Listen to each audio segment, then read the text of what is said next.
Crise à l'UEMOA suite à la non-désignation du Burkina Faso à la présidence du Conseil des ministres. Quelles conséquences? L'analyse de deux experts des questions économiques avec Bienvenue Tansa. Regrettable situation au sein de l'UEMOA, l'Union économique et monétaire ouest-africaine.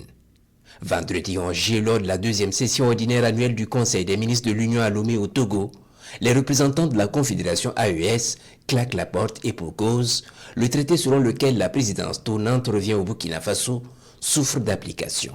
L'UEMOA a des principes et des règles.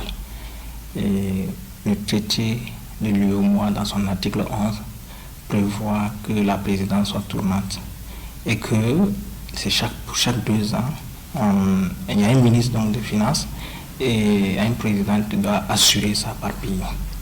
Et arriver à une situation où il n'y a pas de consensus sur la désignation d'un président de cette institution, c'est vraiment regrettable. Cette situation peut être liée au fait que certains pays de l'UEMOA veulent poser des conditions préalables à l'exercice de la fonction qui devait revenir au Burkina Faso. Et comme il aspire à une souveraineté totale, en exerçant le président du Conseil des ministres, ces pays peuvent se dire que c'est l'occasion pour aller effectivement vers la souveraineté totale en rompant le lien avec l'ancienne colonie.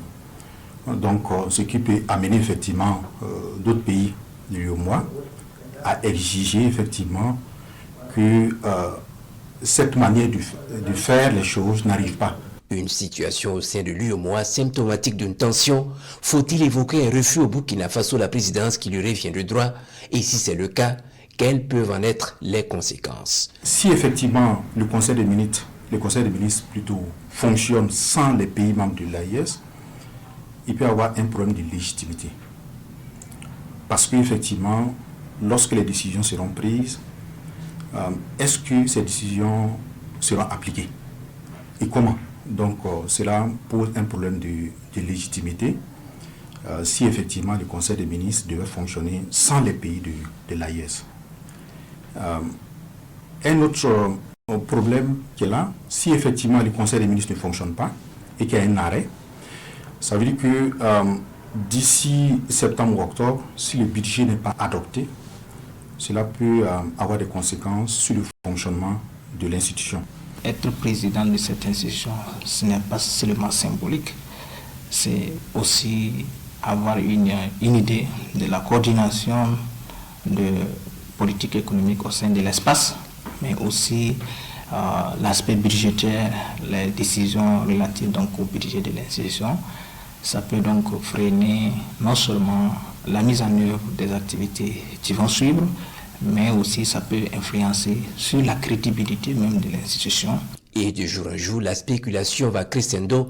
D'aucuns estiment que cette situation au sein de l'espace communautaire crée un précédent qui pourrait pousser les États de la Confédération AES à la sortie, comme notamment avec le cas de la CEDEAO.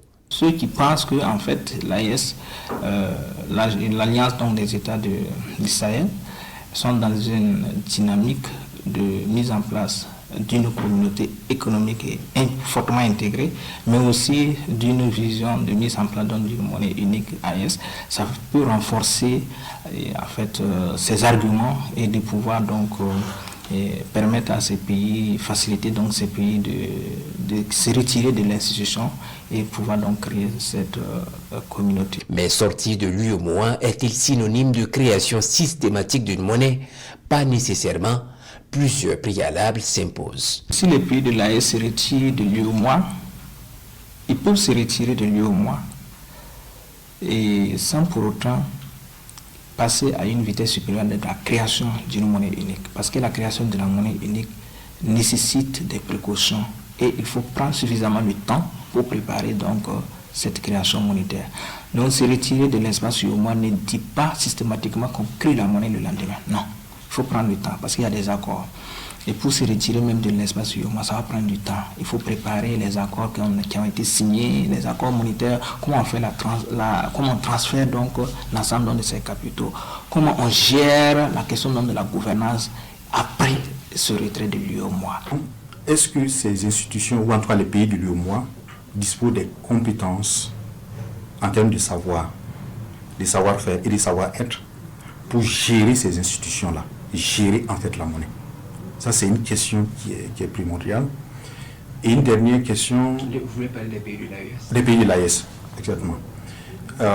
Une dernière question, c'est est-ce que les pays de l'AES disposent de réserves suffisantes pour créer leur propre monnaie, défendre la parité de la monnaie sur le marché d'échange et assurer des transactions commerciales avec le reste du monde.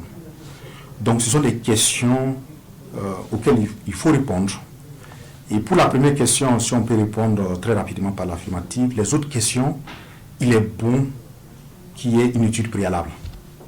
Il y a une étude préalable qui peut prendre très rapidement une année, maximum 2 ans, pour avoir effectivement quelles sont les conclusions. Mais pour ces spécialistes des questions économiques, tout est question de volonté politique et de rigueur. Par rapport à la gestion de la monnaie, tout est question de rigueur. Si vous voulez gérer la monnaie, il faut être tout simplement rigoureux. Que vous soyez un petit pays ou un grand pays, c'est la rigueur qui compte. Si la Gambie, la Guinée et d'autres pays arrivent effectivement à gérer leur propre monnaie, ça veut dire que en fait, les pays de l'AES peuvent le faire. Mais il faut tout simplement de la rigueur dans tout. C'est pour cela que j'ai dit il y a des conditions préalables en termes institutionnels, mais en termes de compétences également.